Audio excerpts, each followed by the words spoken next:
Hello there, my name is Pradipta Debnut and I am a second year medical student at the University of Nottingham.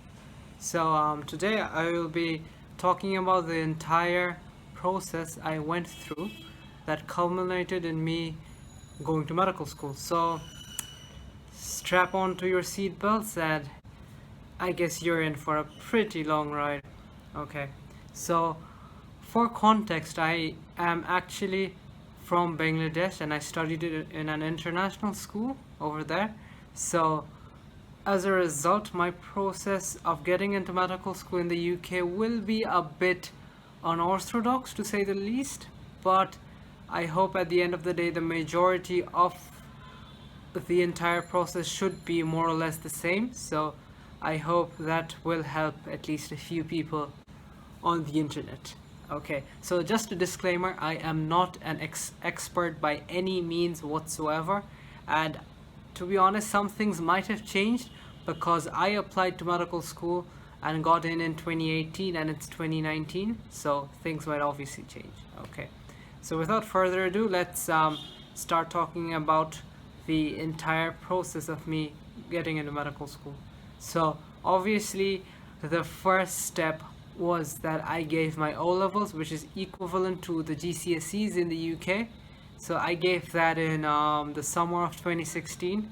Okay, that makes me sound really old. Okay, summer of 2016. Okay, and after that, right after my exams, after a month or so, I actually decided to give my IELTS exam, because that's like the English proficiency exam for non-native English speakers.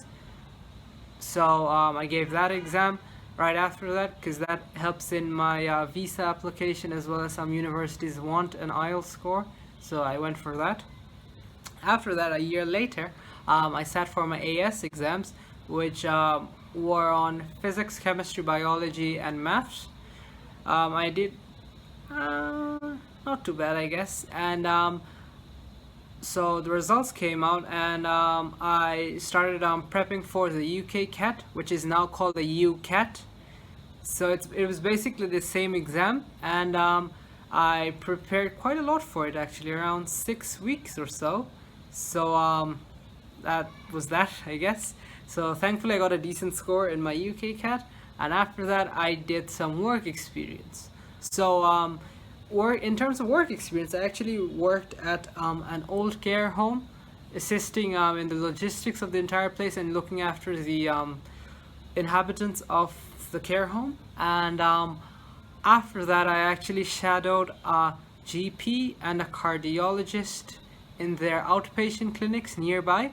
So that was a really interesting experience. And just remember, while applying to medical school, it's really important to have prior work experience, and universities really like that. And I think for some medical schools it's even a necessity, to be honest, because the last thing you want as a medical school is to have a really good student come in and then faint at the sight of blood. Yeah, that's probably the worst possible thing that could happen. Okay, moving on. Okay, so after that, I prepared my UCAS application, made my choices. So there were four, you can choose like four medical schools, and one other option that isn't medicine related. So I opted for biomedical science at another university, and that was that. So after a month or so, which was probably the last couple months of 2017, I believe. Yep. Okay. At that time, I was starting to get a few offers for interviews, and from those offers, I decided to start working on interviews in general. So I actually didn't like interviews in general because I did not have the best track record and when it comes to interviews, and I was a pretty shy person, not gonna lie. So that's why it was a completely different ball game for me. So I had to put in some extra effort, which led me to not study that much for my A-level exams for the summer after that. So I ended up working for the interviews, and in January and February of 2018, I visited Malaysia a couple of times and Singapore once for 3 medical school interviews that I've been offered, and among those interviews, after giving those, I actually didn't think that I did really well, to be honest. Like, I had conversation with my parents that I'll probably just not get into medical school at all, because I was not very confident while coming out of those exams. So I even thought of even crying at some point or the other.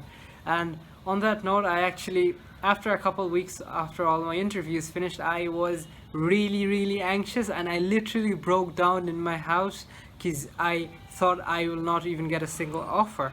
So yeah, that was a bit depressing, but thankfully a couple of days after that, on February 21st, 2018, I got an offer from my number one choice, that was the University of Nottingham. Yay, thank you, Nottingham. Okay, and that was an offer to study in their A100 program, which was obviously medicine, and thankfully I later on ended up affirming it, and that was that. So I was actually pretty behind in terms of A-level studies in general, so I had to work even harder, and thankfully I managed to finish my A-level exams by May 2018. And then another big hurdle came, which was the entire visa application that you have to go through, because I'm not from the UK or the EU, so I have to apply as an international student to go into the UK. So you need to apply separately for another student visa, and then it's an entirely different competition in general, because it's a really big process. So I had to fill up the forms, but I can't submit the form itself because I have to be given a CAS number, which is actually something that is given by the university after you meet your grades. So thankfully I met my grades and I got my CAS number, and I ended up filling out the form, and then finally I submitted the form. Then there was another interview after that at the visa application center. So that was a bit what should I say, pretty easy, to be honest, but I mean, it's a hassle nonetheless, because as I've already said, interviews aren't my cup of tea. Okay, that was a very bad attempt at a British one. Okay, nevertheless, thankfully I was actually pretty worried while I was in line to get the visa, because 5 other people, probably they were applying for tourist visas to the UK, and all of them were rejected. So I was like really worried. I got my package and opened it up, and thankfully I ended up getting a visa at the end of the day. So I went back home, and we were pretty happy, and in a month or so, in September 2018, this boy over here started medical school at the University of Nottingham. Yeah, I'm name dropping it like crazy. Oh my god. Okay, so that was my entire overview of the entire process that I had to go through for medical school in the UK. So I hope this helps at least somebody on the internet somewhere. Never know. And after this video, I'll probably try focusing on a few portions of my process, which includes the UK CAT, which is apparently now called the UCAT, and then the interview, the medical school interview in general, and the UK Tier 4 student visa application in general. So I hope you guys liked this video, and do subscribe if you want to get more information about the videos I've just mentioned. I'll also try dropping in a few comedy videos so that you guys aren't that bored. But to be honest, the main reason I do them in the first place is so that I am not bored. Okay, that's about it. Thank you so much for listening. See you guys in the next video.